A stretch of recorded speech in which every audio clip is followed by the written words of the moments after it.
Praise the lord. మన ప్రభు అయిన యేసుక్రీస్తు పరిశుద్ధ నామంలో దేవుని ప్రియులైన మీ అందరికీ ప్రభు నామంలో వందనాలు తెలియజేస్తూ ఉన్నాను. ఈ సమయమందు మనం యోహాను సువార్త 9వ అధ్యాయాన్ని ధ్యానం చేసుకుందాము.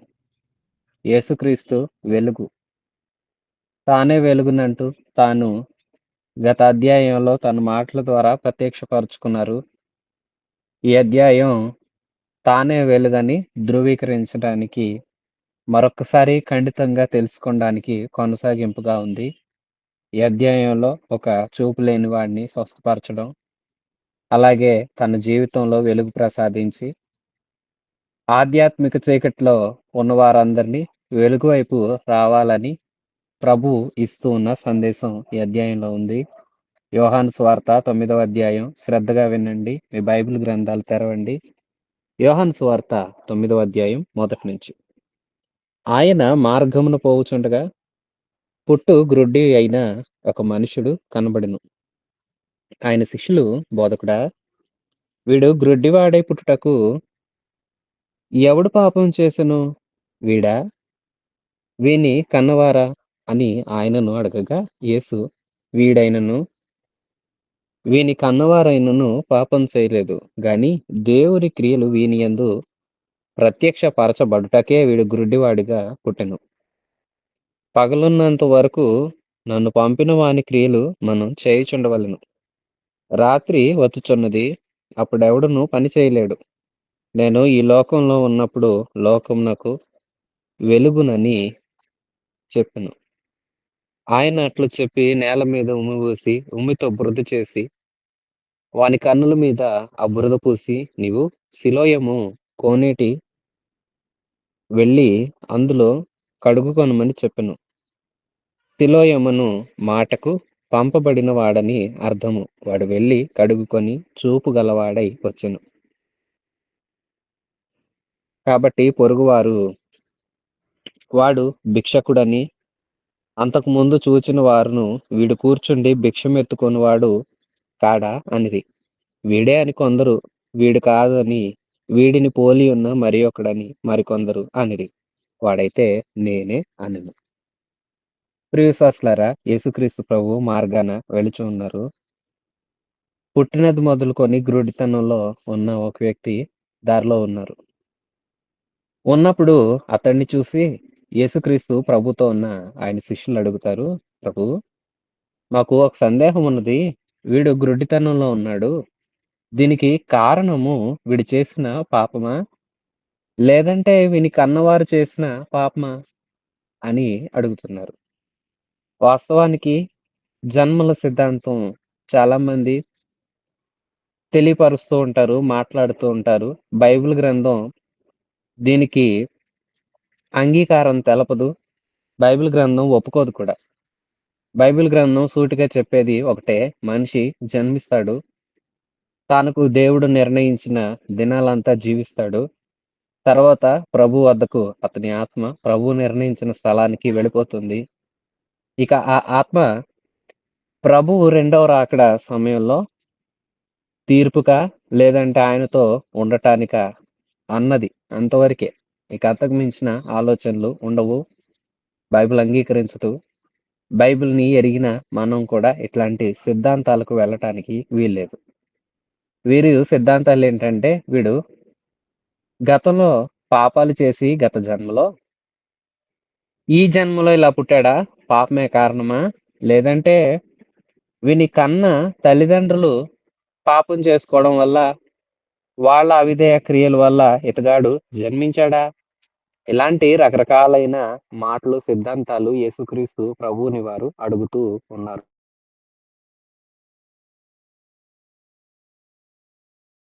అందుకు ప్రభువు వారికి ఈ మాటలు చెప్తున్నారు. ప్రభువు వారికి నేర్పాల్సిన మాటలు, పద్ధతి ఏంటి అంటే, ఇప్పుడు ఎవరికైనా చికిత్స అవసరం, లేదంటే వాని స్థితి బాలేదు, వాడికి ఆరోగ్యం కావాలి, లేదా ఒక వ్యక్తి పాపం నుండి విడుదల పొందాలి. పొందాలి అన్నప్పుడు ఇప్పుడు రోగి వచ్చాడు, రోగం తెచ్చుకోవడానికి కారణాలు వెతుకుదామా, రోగం చేద్దామా? రోగానికి కారణాలు వెతుకుతా కూర్చుంటే రోగం ముదురుతుంది. రోగి మరణిస్తాడు. అదే రోగికి వైద్యం చేస్తే రోగి రోగం నుంచి విడుదల పొంది ఆరోగ్యవంతుడవుతాడు కదా! ఇక్కడ యేసుక్రీస్తు ప్రభువు కూడా అందుకోసమే శిష్యులతో ఏం చెప్తున్నారంటే, వీడిని కన్నవారైనా పాపం చేయలా. మరెందుకు పుట్టాడు అంటారా? ఇది వాళ్ళ క్రియల వలన కలిగింది కాదు. ఇది దేవుని సంకల్పం. ఎందుకంటే దేవుని క్రియలు ఇతడు పొందుకోవాలి. ఇతడు దేవునికి సాక్షిగా నిలవటం కోసం ప్రభువు ఈ విధంగా ఇతన్ని ఏర్పాటు చేశారు. ప్రియవిశ్వాసులారా, వాస్తవం. ప్రభువు కొందరిని కొన్ని రకాలుగా నిలబెడతారు. ఎందుకంటే వారి జీవితాల ద్వారా ప్రభు కొన్ని కార్యాలు జరిగించి, ఆ కార్యాల ద్వారా తన నామాన్ని భూమి మీద అనేకుల మధ్యలో మహిమపరచడానికి కొందరిని అలాంటి స్థితిలో నిలబెడతారు. ప్రభు ఆ మాటే చెప్పి, పగలున్నంత వరకు నన్ను పంపిన వాని క్రియలు మనం చేయుచుండాలి. రాత్రొచ్చేస్తది. అప్పుడు ఎవరు పని చేయలేరు కదా! పగలు ఉంది. ఆ పగలున్నంత వరకు మనం పని చేయాలి. వెలుగు ఉన్నది. నేనే ఈ లోకంలో వెలుగుని. నేనున్నంత వరకు నేను తండ్రి పంపిన క్రియలు చెయ్యాలి. ప్రభు నేనిందాక చెప్పా కదా! అందుకే ఆ మాటలనే ఈ మాటలుగా స్పష్టంగా చెప్తున్నారు. మనం ఎందుకు పంపబడ్డామో ఆ క్రియలు మన చేతిలో ఏదుందో దాన్ని జరిగించాలి. ఆరాలు తీయకూడదు. కారణాలు వెతకకూడదు. కారణాలు వెతికి ఆ మనిషిని ఇంకా ఇబ్బంది పెడతారా? వైద్యుడు రోగం ఏంటో కనిపెట్టి త్వరగా చికిత్స చేస్తే ఆ వ్యక్తి గుణపడతాడు, ఆరోగ్యవంతుడవుతాడు, ఇంటికి వెళతాడు, ఆనందిస్తాడు. పలానా వైద్యుడు నాకిట్లాగా సహాయం చేశాడు. అతని చికిత్స వలన నేనిలాగ బాగుపడ్డానని ఆ వైద్యుని పేరు తనకు తెలిసిన వారికి చెప్పుకుంటూ తన జీవితాన్ని గడుపుతూ ఉంటాడు. అదే ఆ వైద్యుడు కూర్చోబెట్టి, "ఏమైంది? ఎందుకిలా ఉన్నావు? నీ జీవితం ఏంటో నేను ముందు మొత్తం కనిపెట్టాలి. కనిపెట్టే వరకు నీవిక్కడ ఉండు." అలాగంతా అనేసి ఆ రోగిని ఎట్లా ఉంచేస్తే, ఆ రోగి రోగం తీవ్రమయ్యి బాగు చేయలేని స్థితిలోకి వెళ్లి, ఆ స్థితిలో నుండి చనిపోయే పరిస్థితి రావచ్చు. అందుకే పగలు ఉన్నప్పుడు మనము ఎవరైతే మనల్ని పంపారో, తండ్రి మనకేది అప్పజెప్పారో ఆ క్రియలు మనం చెయ్యాలి. శిష్యులకు కూడా ఇదొక పాఠం. ఎందుకంటే రేపు యేసుక్రీస్తు ప్రభువు వీరిని సువార్త పరిచర్యకు పంపుతారు. పంపినప్పుడు వీరు వాళ్ళందరి మీద కనికరపడి, వారి అక్కర్ల కొలది వారికి వీళ్ళు ఉపయోగపడాలి తప్ప, వాళ్ళని ఎదురుగా అలా, ఇలా, ఇలా, అలా ఏంటి అంటూ కాలక్షేపం చేసి, లేదంటే వాళ్ళ యొక్క పరిస్థితిని బట్టి కారణాలు వెదుక్కొని వాళ్ళని ప్రక్కన పెట్టకూడదు. వాళ్ళ అవసరత ఏంటో వీళ్ళు గుర్తించాలి. వాళ్ళకు దేవుడు శిష్యులకి మహిమనిచ్చారు. ఆ మహిమ చాలా గొప్పది. అది ఎలాంటి మహిమ ప్రభు వారికి ప్రసాదించారంటే, ప్రభు చేసినట్లుగా వారి చేత కూడా అనేక కార్యాలు చేపించబోతున్నాడు దేవుడు. అందుకోసం ఆ కార్యాలు వాళ్ళు చేయాలంటే అవసరతలో ఉన్న వాళ్ళకి వాళ్ళ ద్వారా మేలు కలగాలి తప్ప, వారు ప్రశ్నలతో సతమతం అయిపోయి వీరికెందుకు చేయాలి? వారికెందుకు చేయాలి? వీరికసలు ఇదెందుకు జరిగింది? ఇలాంటివి వారు చేసుకుంటూ కాలాన్ని వృధా చేయడానికి వారుండకూడదు. ప్రభు ఈ వ్యక్తి విషయంలో, ఈ వ్యక్తి జీవితంలో ఒక పాఠం నేర్పుతున్నారు. ప్రియ విశ్వాసులారా, మరో మాట గుర్తుపట్టండి. చాలామంది ఎదుటివారి పరిస్థితులను బట్టి వారేదో చేసుంటారు. వీరికేదో జరిగింది. వాళ్ళకిలా జరగటానికి అదే కారణం అంటూ రకరకాల తీర్పులు వారి నోటంబట తీరుస్తా ఉంటారు. ప్రియ విశ్వాసులారా, ఇటు వారిని మనం చూస్తూ ఉంటాము. చూస్తూ ఉన్నంత మాత్రాన నష్టం లేదు గానీ, చేస్తేనే నష్టం. ఎదుటివారి పరిస్థితిని బట్టి మీరొక అంచనాకొచ్చి, వారికి అందుకే ఇలా జరిగింది, ఇందుకే ఇలా జరిగిందనే తీర్పులు మీ నోటంబట తీర్చకుండా మీరుండాలని నేను మీ అందరికీ తెలియజేస్తూ ఉన్నాను. ఆయన ఇట్లు చెప్పి నేల మీద ఉమ్మిబూసి, ఆ ఉమ్మిబూసిన ఆ భాగాన్ని, ఆ మట్టిని తీసుకొని బురదలాగా మార్చారు. దాన్ని తీసుకొని అతని కళ్ళకు పూసారు. పూసి ప్రభు చెప్తారు, "సిలోయం అనే కోనేటికెళ్ళి ఆ నీళ్లతో నీ కళ్ళు కడుక్కో" అని చెప్పారు. ఆ వ్యక్తి అలాగే వెళ్ళాడు. వెళ్ళి ఆ కోనేటి దగ్గరికి వెళ్ళి, ఆ కోనేటి నీళ్లతో కడుక్కున్నాడు.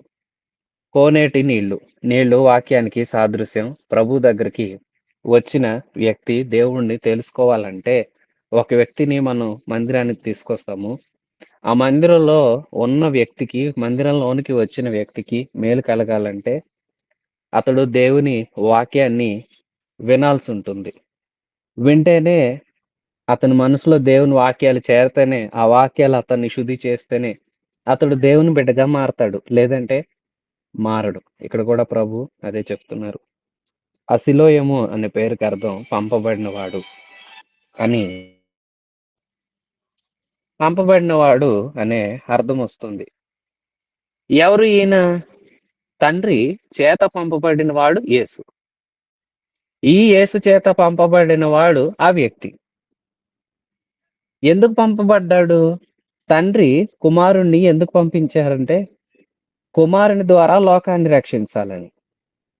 ఇప్పుడు యేసు ఈ వ్యక్తిని ఎందుకు పంపిస్తున్నారంటే, ఈ వ్యక్తి జీవిత పరిస్థితిని మార్చాలని. ఇతని చీకటి పరిస్థితి నుంచి వెలుగు స్థితిలోనికి అతనికి మార్చాలని ఈ వ్యక్తిని దేవుడు పంపిస్తూ ఉన్నారు.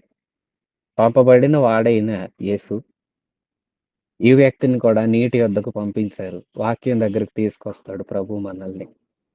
ఆ వాక్యమే మనల్ని శుద్ధి చేస్తుంది. వాక్యము పాదాలకు దీపమై త్రోవ చూపిస్తుంది. వాక్యము వెలుగవుతూ ఉంటుంది. నీ వాక్యము వెలుగు. ఆ వెలుగు ఉదయించుట తోడనే తెలివి జ్ఞానాలు కలుగుతాయి. మనసులు వికసిస్తాయి. దేవుని వాక్యం గొప్పది. ఈ వాక్యము ఎంతైనా నమ్ముకొనదగినది. ఇది నిర్మలమైనది. ఇది జుంట తేనె దారలంతా మధురమైనది. దేవుని వాక్యం చాలా గొప్పది. దాన్ని హృదయంలో ఉంచుకున్న వారిని పాపం చేయనివ్వదు. యవనస్తులు తమ నడతను శుద్ధి చేసుకోవడానికి వాక్యం దోహదపడుతుంది. వాక్యం జీవితాలనే మారుస్తుంది. దేవుని వాక్కు చాలా గొప్పది. వాక్కయ్యున్న దేవుడు సెలవిస్తున్న మాటలు అవి దేవుని మాటలే. దేవుని మాటలే వాక్యం. వాక్యమే దేవుడు. దేవుడయ్యున్న ఈ వాక్యాన్ని, దేవుని మాటలు శ్రద్ధగా మనం వింటే మన జీవితాలు కూడా అద్భుతంగా మారతాయి. మన స్థితి మారుతుంది. ఇతడు ఇప్పటి వరకు చీకట్లో ఉన్నాడు. ప్రభు ఇప్పుడు ఇక్కడ ఉమ్మి ఊసి బురద రాసి ఆ బురదను చేసి అతని కళ్ళకు రాశారని ఉంది. ఇక్కడ పద్ధతిని గురించి అనేక మంది రకరకాల మాటలు చెప్తూ ఉంటారు. పద్ధతులతో మనకు పని లేదు. మనం ఎప్పుడు చూడాల్సింది ప్రభుని, ప్రభు చేసిన కార్యాన్ని. ఎందుకంటే మరొక చోట ప్రభు ఒకనికి నత్తి అలాగే చెవుడు రోగం ఉంది. అతని చెవులో కూడా దేవుడు ఉమ్మి ఊసి నాలికను ముట్టి తెరవబడు అని చెప్పి నప్పుడు అతనికి బాగయింది. అతడు శుద్ధి పొందాడు. కొందరిని చేత్తో ముట్టి స్వస్థపరిచాడు. కొందరిని వాక్కు చేత స్వస్థపరిచాడు. ఇలాగూ యేసుక్రీస్తు ప్రభు ప్రతి వారిని ఒకే విధంగా చేస్తారు అనుకోవడానికి కూడా వీల్లేదు. పద్ధతిని మనం అంచనా వేసుకోకూడదు. ప్రభు నాకు ఇలాగే చెయ్యాలి అని కోరుకోకూడదు. ఎందుకంటే ఒక్కొక్క కాలాన్ని, ఒక్కొక్క పరిస్థితిని, ఒక్కొక్కరి జీవితంలో ఒక్కొక్కరి విధంగా ప్రభు కార్యాలు చేస్తారు. అందరికీ ఒకేలాగా చేస్తారు అని మనం చెప్పకూడదు. ఊహించకూడదు కూడా. కానీ ప్రభు కార్యాలైతే చేస్తారు. ఇక్కడ ఈ పద్ధతిని ప్రభు ప్రయోగించారు. దేవుడు ఈ మనిషిని విధేయునిగా మారుస్తున్నాడు. విధేయత కావాలి. మరో మాట, దేవుని ఉమ్ములో కూడా శక్తి ఉంది. ఇది కూడా మనం గుర్తించవచ్చు. దేవుడు గొప్ప దేవుడు. ఆయనే శక్తివంతుడు. ఆయన మాటకు, చేతి క్రియలకు, ఆయన చూపులకు ఆయనకు శక్తి ఉన్నది. ఆయనే శక్తివంతుడు. ఆయనే ఆది, అంతం. దేవుడిని చూడు. దేవుడు వాడిన పద్ధతిని కాదు. దేవుడు ప్రతిసారి ప్రభువు నీ చేత్తో తాకి, ముట్టి స్వస్థపరచు. ప్రతిసారి నిన్ను ముట్టుకోవాల్సిన అవసరం లేదు. వాక్కు పంపినంత మాత్రాన స్వస్థత కలుగుతుంది. ఒక మాట మాత్రం సెలవిచ్చిన బ్రతుకులు మారిపోతాయి. ప్రతిసారి ఒకేలాగా ప్రభు చేస్తారని, ప్రభు నీవు నాకు అలా చెయ్యి, ఇలా చెయ్యి అని చెప్పవద్దు. ఏం కావాలో ఆశించు, కోరుకో. నీ అక్కరను బట్టి ఆశించు. విలాసాల కోసం, సౌకర్యాల కోసం, లేనిపోని పోకడల కోసం, లేనిపోని దర్పం చూపించుకోవడం కోసం కాదు. నీ అవసరత ఏంటో, ఆ అవసరత నీకు ఎంత భారంగా ఉందో దాన్ని నువ్వు ప్రభువుని అడగవచ్చు. ఇలాగే చేయి ప్రభువా అని అడగటానికి వీల్లేదు. అడగకూడదు కూడా. ఇక్కడ ఈ వ్యక్తిని దేవుడు తన ఉమ్మి ఊసి నేల మంటిని బురదగా చేసి ఆ బురదను కళ్ళకు పూసి నువ్వు వెళ్ళి కోనేటి నీళ్లతో నీ కళ్ళు కడుక్కొని రమ్మనగానే అతడు అలాగు వెళ్ళాడు. వెళ్ళేటప్పుడు అంధుడిగా వెళ్ళాడు. చూపు లేనివాడిగా వెళ్ళాడు. వచ్చేసరికి తిరిగి వచ్చేటప్పుడు కళ్ళు తెరవబడిన వాడై ఆనందంగా, సంతోషంగా వస్తున్నాడు. దేవునికి స్తోత్రం. ప్రభు నామానికి మహిమ కలుగును గాక. ప్రియసాసి యేసు దగ్గరికి రండి. యేసు దగ్గరకు వచ్చిన వారి జీవితాల్లో ఉన్న ప్రతి విధమైన చీకటిని దేవుడు తొలగించి జీవితాలను వెలుగుగా మారుస్తాడు. అదే చెప్తున్నాము. ప్రభు వెలుగై ఉన్న దేవుడు. ఈయనే వెలుగు. లోకానికి వెలుగు. నేను లోకంలో ఉన్నంత కాలం నేను లోకానికి వెలుగుని. ఈయన లోకంలో లేకపోతే లోకం చీకట్లో ఉంది. ప్రభువే వెలుగు. ప్రభువు వెలుగులోనికి నీవు నేను వస్తే మన జీవితాలు ప్రభు చీకటి నుంచి వెలుగులోనికి తీసుకొనొస్తారు. వెలిగించబడతాము. వెలుగుగా ఇతరులకు మనం నిలుస్తాము. పొరుగువారు అంటున్నారు, అతన్ని చూసిన వారు, "అరే! ఇతడు నిన్నటిదాకా ఇవాల్టి దాకా ఇక్కడ కూర్చున్న భిక్షగాడు కదా!" అంటుంటే కొందరు, "అవునవును ఇతడే." కొందరంటారు, "వీడు కాదు. వాడు వేరే. వాడిని పోలి ఎట్లాగున్నాడు. ఇద్దరు అన్నదమ్ముళ్ళేమో." అట్లా అంతా రకరకాల మాటలు వారు తెలియజేస్తూ ఉన్నారు. అయితే చూపు పొందినవాడు మాత్రం అంటాడు, "కాదు నేనే" అంటున్నాడు. 10వ వచనం నుంచి వారు, "నీ కన్నులు ఎలాగు తెరవబడినని వానిని అడగగా వాడు, యేసు అను ఒక మనుష్యుడు బురద చేసి నా కన్నుల మీద పూసి, నీవు సిలోయమును కోనేటికి వెళ్లి కడుగు కొనమని నాతో చెప్పెను. నేను వెళ్లి కడుగుకొని చూపు పొందితిని అనెను. వారు, ఆయన ఎక్కడనని అడగగా వాడు, నేను ఎరుగను అనెను. సరే, రకరకాల వివాదాలు వారు మాట్లాడుకుంటూ ఇతడే, అతడే అనుకుంటుంటే అతడే చెప్పేశాడు. మీరు అనుమానాలు పడాల్సిన అవసరంలా. ఆ వ్యక్తిని నేనే. ఆ చూపు లేని వాడిని నేనే. ఈ నేడు చూస్తున్న వాడిని నేనే. ఎంత అద్భుతం ప్రియవిశ్వాసులారా. అంటాడు, చక్కగా ఉంది కదా! నిజమే. మీరు చూపు లేనివాడని చూసిన వాడిని నేనే. ఈవేళ చూపు కలిగి అందరినీ చూస్తున్న వాడని కూడా నేనే. అనగానే వాళ్ళు ఆశ్చర్యపోయి, "నీకు చూపు ఎట్లొచ్చింది? ఎలా చూస్తున్నావు?" అట్లంతా అడిగితే, యేసు అను ఒక మనుషుడు బురద చేసి, ఆ బురదను నా కళ్ళకు పూసి, నన్ను కోన్నీటిలో కడుక్కోమన్నారు. నేను వెళ్లి కడుక్కున్నాను. నా కళ్ళు బాగయ్యాయి. శుద్ధి అయ్యాయి. నా కళ్ళు తెరవబడ్డాయి. నేనిప్పుడు చూపు పొందుకున్నాను. చూస్తున్నాను అంటున్నాడు. వెంటనే వారు, "ఆయనెక్కడ?" అంటుంటే వాడు, "నాకు తెలీదయ్యా ఆయనెక్కడున్నాడో" అంటున్నాడు. 13వ వచనం. అంతకుముందు గ్రుడ్డి అయ్యుండిన వానిని వారు పరిసయ్యుల యొద్దకు తీసుకొని పోయిరి. యేసు బురద చేసి వాని కన్నులు తెరచిన దినము విశ్రాంతి దినము. వాడెలాగూ చూపు పొందెనో దాన్ని గూర్చి పరిసయ్యులు కూడా వానిని మరలా అడగగా వాడు, నా కన్నుల మీద ఆయన బురద ఉంచగా నేను కడుగుకొని చూపు పొందితినని వారితో చెప్పెను. కాగా పరిసయ్యులలో కొందరు, ఈ మనుష్యుడు విశ్రాంతి దినమును ఆచరించుట లేదు గనుక దేవుని యొద్ద నుండి వచ్చినవాడు కాడు అని అనిరి.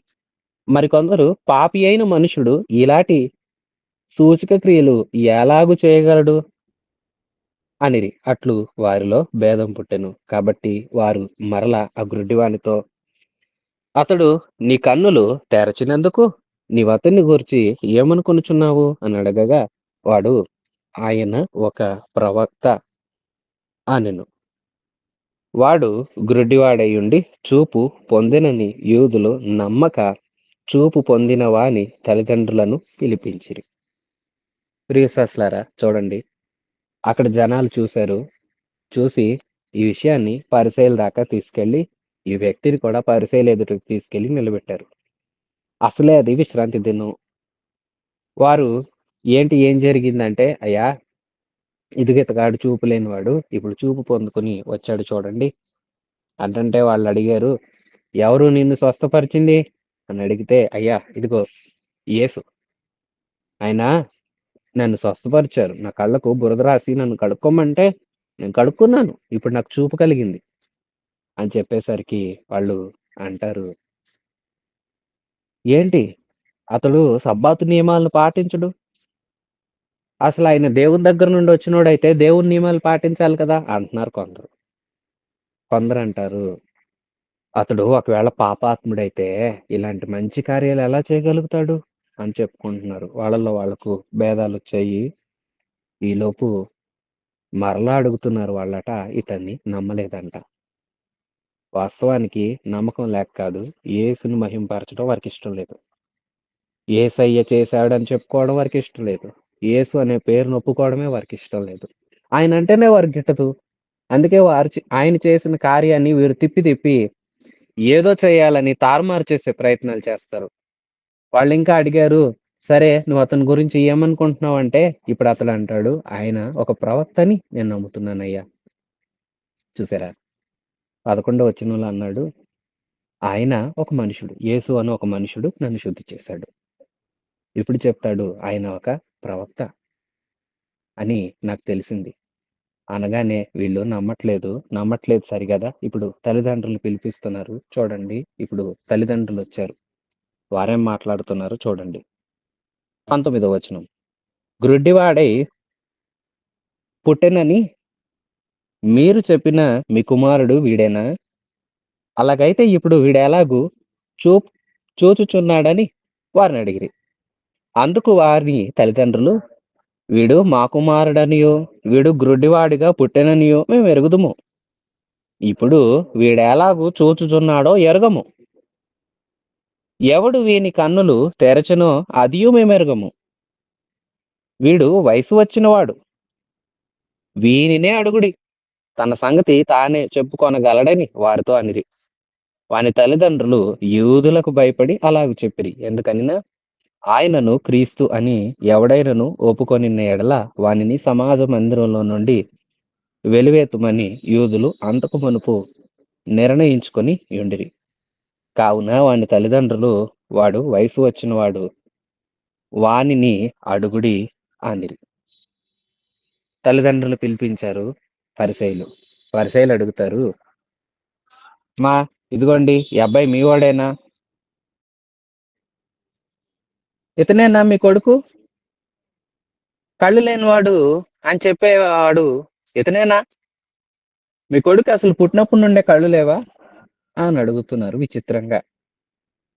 వాళ్ళు ఇట్లా చెప్తారు తల్లిదండ్రులు, అయ్యా ఇదిగో ఇతను మా కొడుకే, ఇందులో అనుమానం ఏమీ లేదు.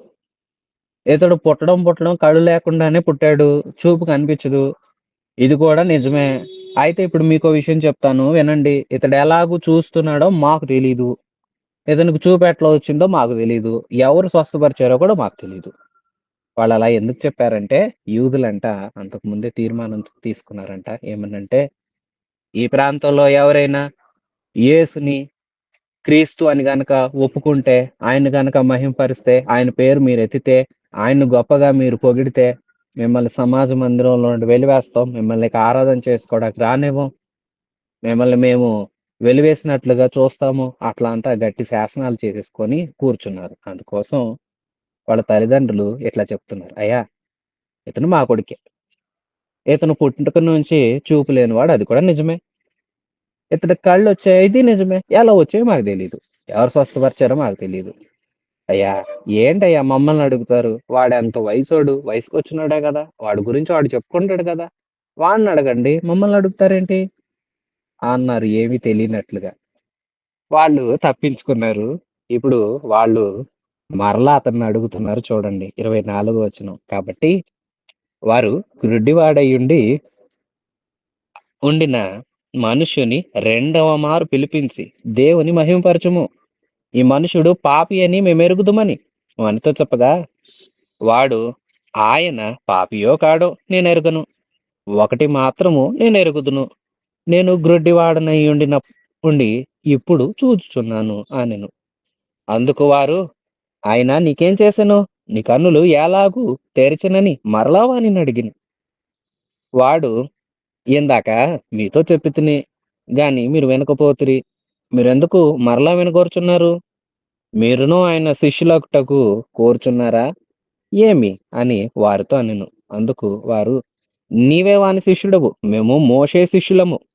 దేవుడు మోషేతో మాట్లాడెనని ఎరుగుదుము గాని వీడు ఎక్కడి నుండి వచ్చెనో ఎరగమని చెప్పి వానిని దూషించిరి. అందుకు ఆ మనుష్యుడు ఆయన ఎక్కడ నుండి వచ్చెనో మీరెరగకపోవుట ఆశ్చర్యమే. అయినను ఆయన నా కన్నులు తెరిచెను. దేవుడు పాపుల మనవి ఆలకింపడని ఎరుగుదుము. ఎవడైనను దేవభక్తుడయ్యుండి ఆయన చిత్తము చొప్పున జరిగించిన యెడల ఆయన వారి మనవిని ఆలకించును. పుట్టు గ్రుడ్డివాని కన్నులెవరైనా తెరిచినట్లు లోకం పుట్టినప్పటి నుండి వినబడలేదు. ఈయన దేవుని యొద్ద నుండి వచ్చినవాడు కాని యెడల ఏమియు చేయనేరడని వారితో చెప్పెను. ప్రియసహస్లారా, ఇప్పుడు చూడండి, యూదుల అలాగే పరిసయ్యులు ఇతని సాక్ష్యం నమ్మరు. ఇతను చూపొచ్చింది అన్నప్పుడు కూడా ఆ విషయాన్ని చూస్తున్నారు గాని నమ్మనట్లుగా వ్యవహరిస్తున్నారు. కార్యాల విషయంలో తారుమారు చేయాలనుకుంటున్నారు. ఇక వీరు స్పష్టంగా తల్లిదండ్రులు అడిగితే తల్లిదండ్రులు కూడా సూటిగా చెప్పేశారు. అయ్యా, వాడికే వయసు ఉంది కదా, వాడిని మీరు అడగండి. వాడు చెప్పే సామర్థ్యం ఉన్నోడే కదా. మీరెందుకు ఇట్లా నన్ను అడుగుతున్నారు, మమ్మల్ని అడుగుతున్నారు అనగానే వాడు చెప్పుకుంటాడు అనేసరికి తల్లిదండ్రులు పంపించేశారు. మరలా ఇతగాడిని పిలిపించారు. ఇప్పుడు పిలిపించి పరిసయ్యులు మరలా అడుగుతున్నారు. నీకు చూపు తెప్పించింది ఎవరు? దేవుణ్ణి మహింపరచు. ఈ మనుషుడు పాపి, ఆయన్ని మహింపరుస్తావేంటి? ఆయన్ని గొప్ప చేస్తావేంటి? అట్లంతా అంటే, అయ్యా, ఆయన పాపో నాకు తెలీదు, కాడో నాకు తెలీదు. నాకొకటే తెలుసు, కళ్ళు తెరిచింది ఆయనే. నా కన్నులు ఆయన వాళ్ళే తెరవబడ్డాయ్యా అంటే, సరే నీ కళ్ళు ఎలా వచ్చాయి అంటే, అయ్యా ఇదిగో ఆయన బురద రాశారు, నన్ను కడుక్కోమన్నారు, నేను కడుక్కోమన్నాను, నా కన్నులు తెరవబడ్డాయి. నేను ఇది ఇందాకే మీతో చెప్పా. ఏంటి మీరు మరలా మరలా అడుగుతున్నారు? మరలా మరలా అడుగుతున్నారు కాబట్టి నాకు ఒక అనుమానం వస్తుంది. మీరు ఆయనకు శిష్యులుగా మారాలనుకుంటున్నారా అని చొరక వేశాడు. ప్రియ విశ్వాసులారా, చొరక వేసేసరికి వాళ్ళకి ఉక్రోషం వచ్చింది బాగా. అప్పుడు అంటారు, నువ్వే ఆయన శిష్యుడివి, మేమేం కాదు, మేము మోసే శిష్యులం. మోషే దేవునితో మాట్లాడానని, దేవుడు మోషేతో మాట్లాడానని మాకు తెలుసు, మేము ఎరుగుదు. కానీ ఇతడెవరో, ఇతడు ఎక్కడి నుండి వచ్చాడో మేము ఎరగం అనేసరికి అతడు అన్నాడు, మీకు తెలియపోవటంలో ఆశ్చర్యమేం లేదు. కానీ ఒకటి వినండి, నాకప్పుడు చూపు లేదు, ఇప్పుడు నేను చూస్తూ ఉన్నాను. ఇంతకు మించి నేనేం చెప్పాలి?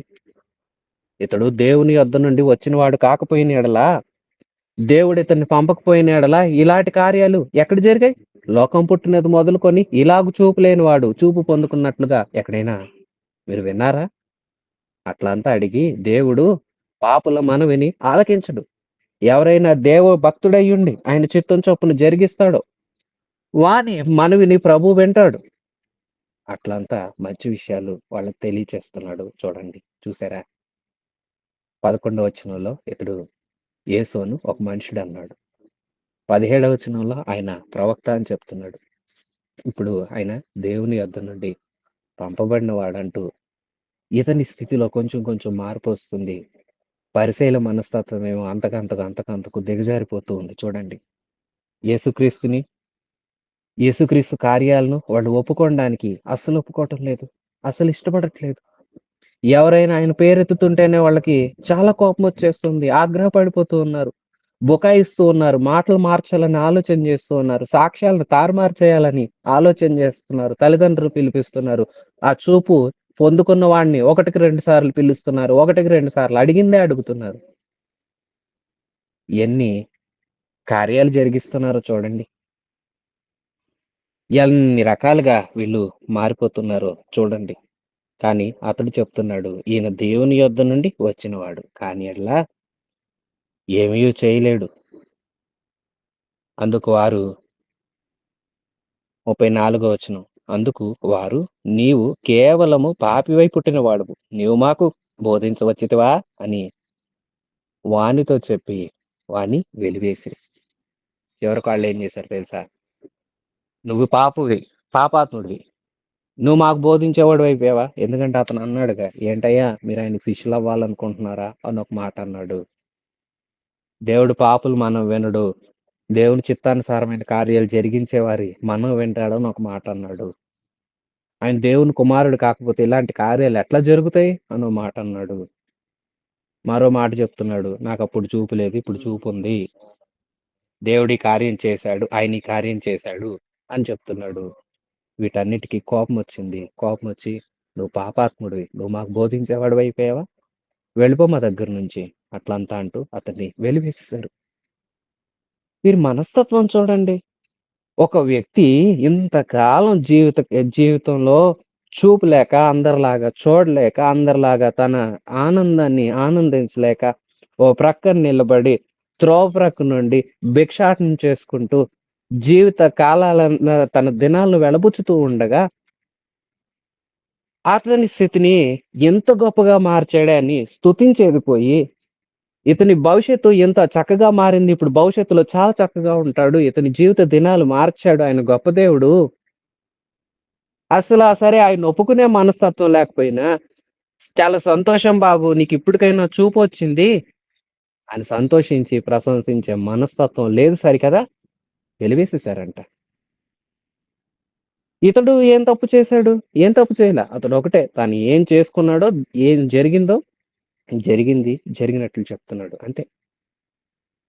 ఉన్నది ఉన్నట్లుగా సాక్ష్యమిస్తున్నాడని అతన్నే వెలివేసేస్తున్నారు. చూడండి. వీరు కదా నిజమైన చూపులేని వారు. వీరు కదా నిజమైన అంధులు. వీరు కదా నిజమైన మూర్ఖులు.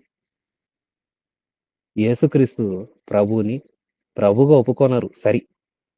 ప్రభు కార్యాలను తారుమారు చేసే ప్రయత్నం చేస్తున్నారు. సాక్ష్యాలను మార్చే ప్రయత్నం చేస్తున్నారు. ఒక వ్యక్తికి మేలు జరిగిందంటే ఓర్వలేకపోతున్నారు. అది సబ్బాతు దినమట. సబ్బాతు నాడు మేలు చేశాడట. మేలు చేయడం తప్పట.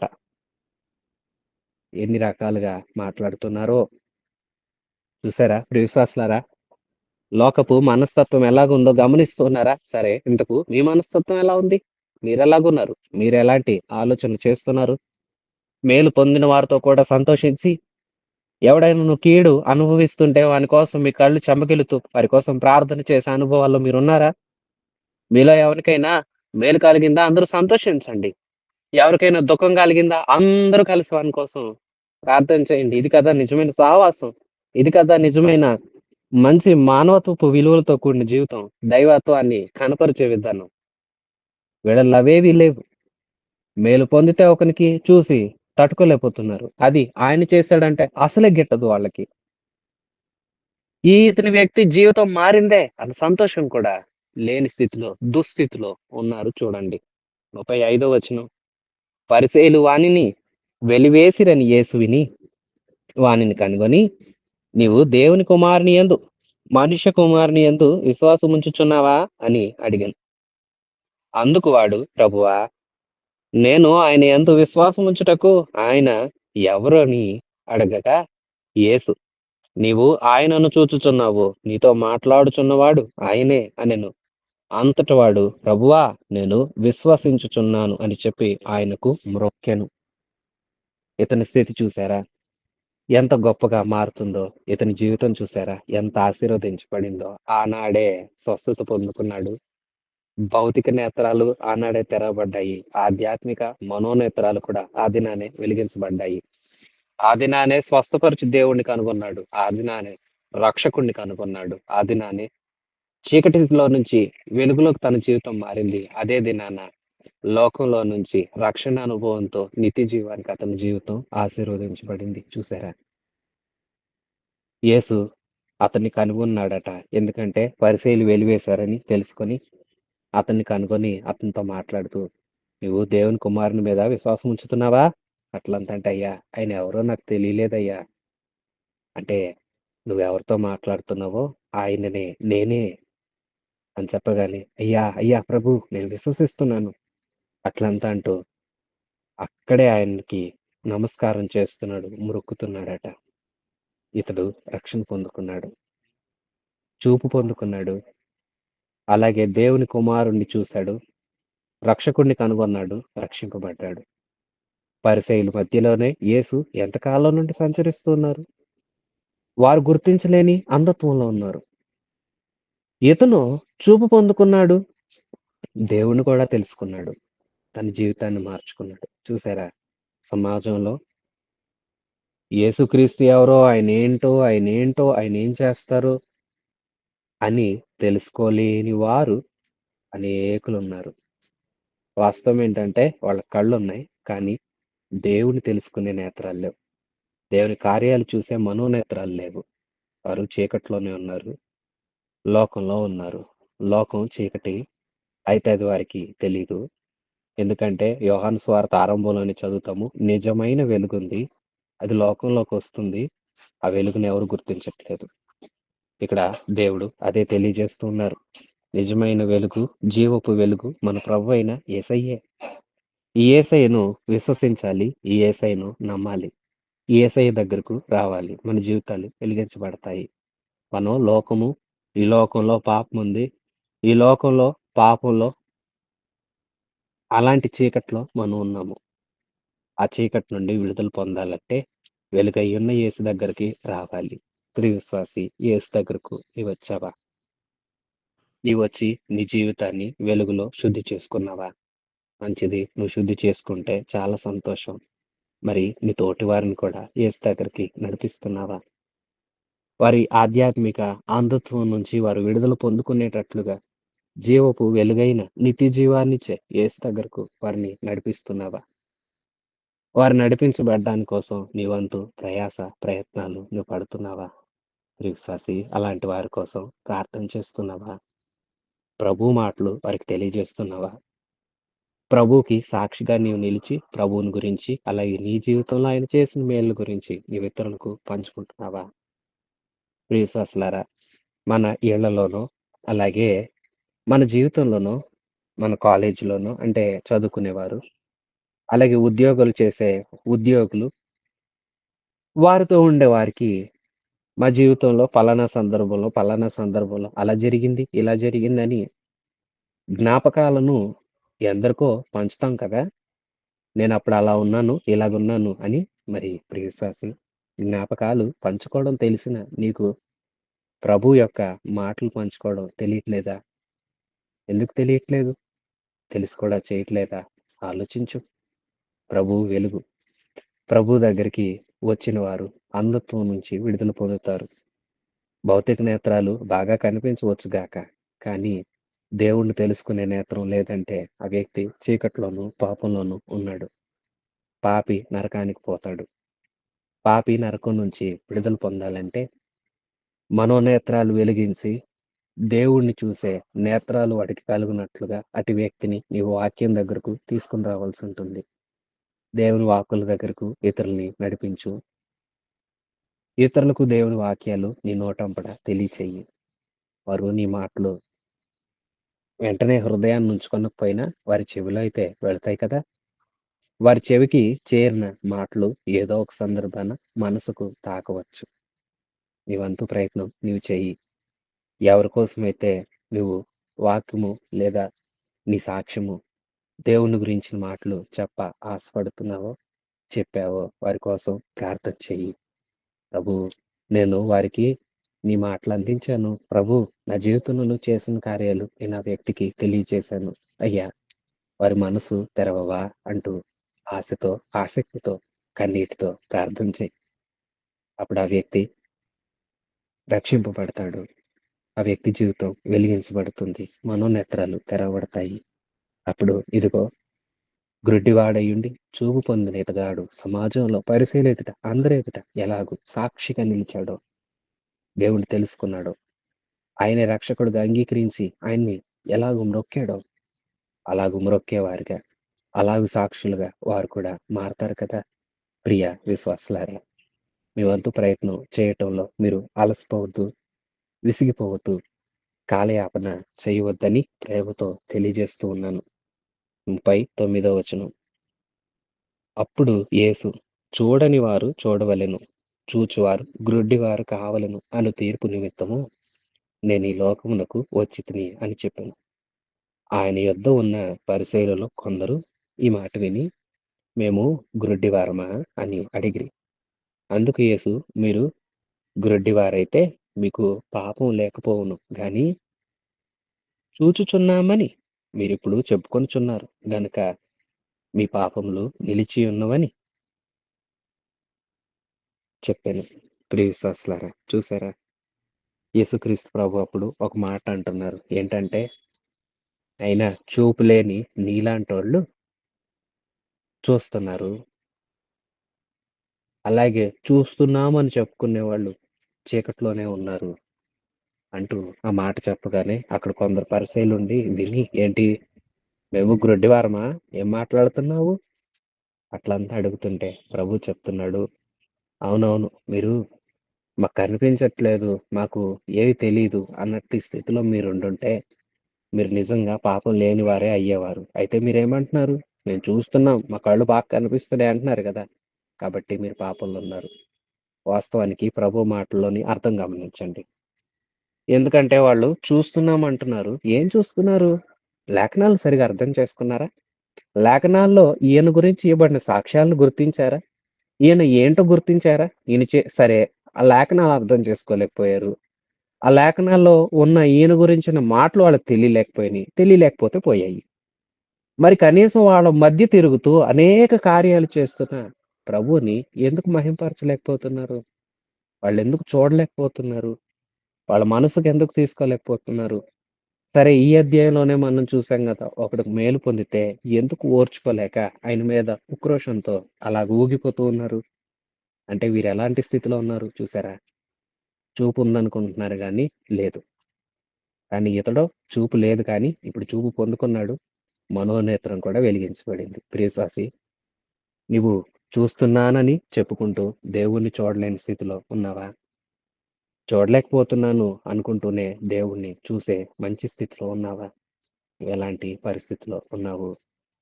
సరే, ప్రభువైన యేసుని, ఆయన మాటలను నీవు చూస్తున్నావా?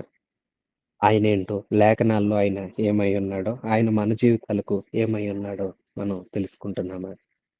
తెలుసుకున్నామంటే మనం ధన్యులము. మన మనోనేత్రాలు వెలిగించబడిన వారమై ప్రభువుని చూస్తూ ఉన్నాము.